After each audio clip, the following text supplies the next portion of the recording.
नमस्कार, मैं शालिनी झा और आप देख रहे हैं ओ न्यूज हिंदी।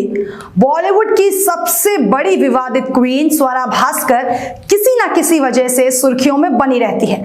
या तो कभी रूबिका लियाकत जैसे पत्रकारों से अपनी बेइज्जती करवाती है या तो जनता से ही ट्रोल होती रहती है। स्वरा भास्कर और कंट्रोवर्सी का बड़ा ही पुराना नाता है, या मैं यूं कहूं कि स्वरा भास्कर का दूसरा नाम ही कंट्रोवर्सी है।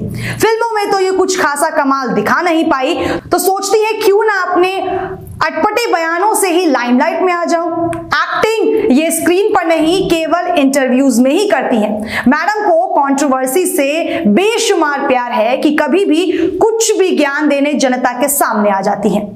देश के बड़े बड़े मुद्दे पर कोई नेता मुंह खोले ना खोले, स्वरा भास्कर जरूर उस मुद्दे में घुसती हुई नजर आती हैं। सीएए, एनआरसी हो या किसानों का मुद्दा हो, सब पर स्वरा ने कुछ ना कुछ उल्टा ही कहा है। एक बार फिर स्वरा ने एक ऐसा बयान दे दिया जिसके बाद कोई इन्हें ट्रोल करे ना करे, सुशांत सिंह राजपूत के फैंस तो जमकर स्वरा की बैंड बजाने वाले हैं। स्वरा को लगता है कि मैं कुछ भी कह दूंगी और लोग ट्रोल करके भूल जाएंगे या ज्यादा से ज्यादा लोग मेरा मजाक बनाएंगे।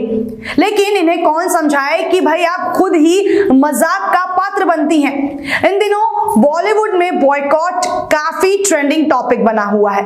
बॉलीवुड के लगभग हर बड़े स्टार ने इस मुद्दे पर कुछ ना कुछ बकवासी किया है। करीना कपूर खान हो, तापसी पन्नू हो, आलिया भट्ट हो या फिर सदी के महानायक अमिताभ बच्चन ही क्यों ना हो, इस मुद्दे पर बात करने से पीछे कोई नहीं हटा है। तो ऐसे में स्वरा ने सोचा कि क्यों ना मैं भी इस पर अपनी राय रख ही दूं, क्योंकि स्वरा काफी दिनों से लोगों से ट्रोल नहीं हुई हैं। ऐसे में उन्होंने खुद को बड़ा ही लेफ्ट आउट फील किया और आखिरकार मैडम ने बॉयकॉट के मुद्दे पर अपना मुंह खोल ही दिया है।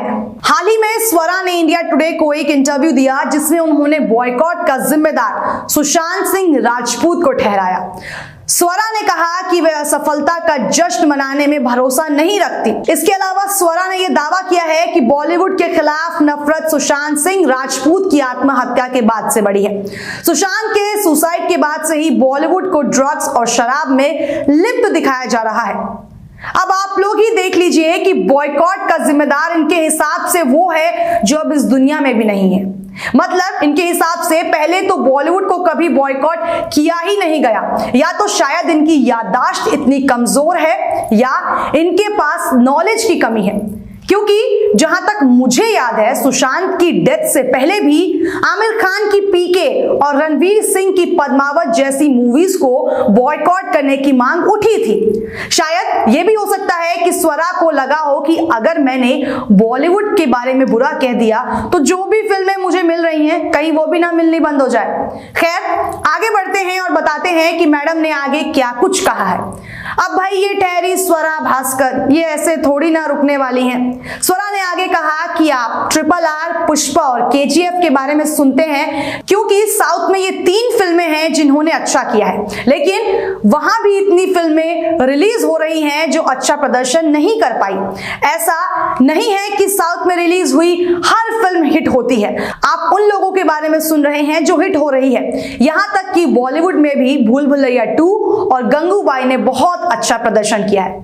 एक मिनट, स्वरा भूल भुलैया 2 और गंगूबाई अपनी अच्छी स्टोरी की वजह से चली थी। और जहां तक बात साउथ की मूवीज की है तो आप बॉलीवुड को साउथ से कंपेयर भी ना करें। बॉयकॉट बॉलीवुड ट्रेंड कर रहा है, ना कि बॉयकॉट टॉलीवुड। कभी तो इन बॉलीवुड वालों को साउथ से कंपैरिजन नहीं पसंद, कभी ये खुद साउथ की मूवीज से कंपेयर करने लगते हैं। ये बॉलीवुड का डबल स्टैंडर्ड मुझे तो समझ में नहीं आता।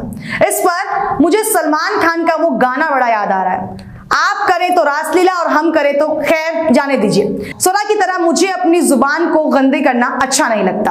इस वीडियो में फिलहाल इतना ही, मुझे दीजिए इजाजत। स्वरा के इस अटपटे बयान पर आप कितने सहमत हैं हमें कमेंट सेक्शन में जरूर बताएं और हमारे चैनल ओ न्यूज हिंदी को फेसबुक पर फॉलो करें, यूट्यूब पर लाइक शेयर सब्सक्राइब करें और हाँ, बेल आइकन दबाना बिल्कुल ना भूलें। और बड़ी तमाम खबरों के लिए ओ न्यूज हिंदी के साथ बने रहें। धन्यवाद।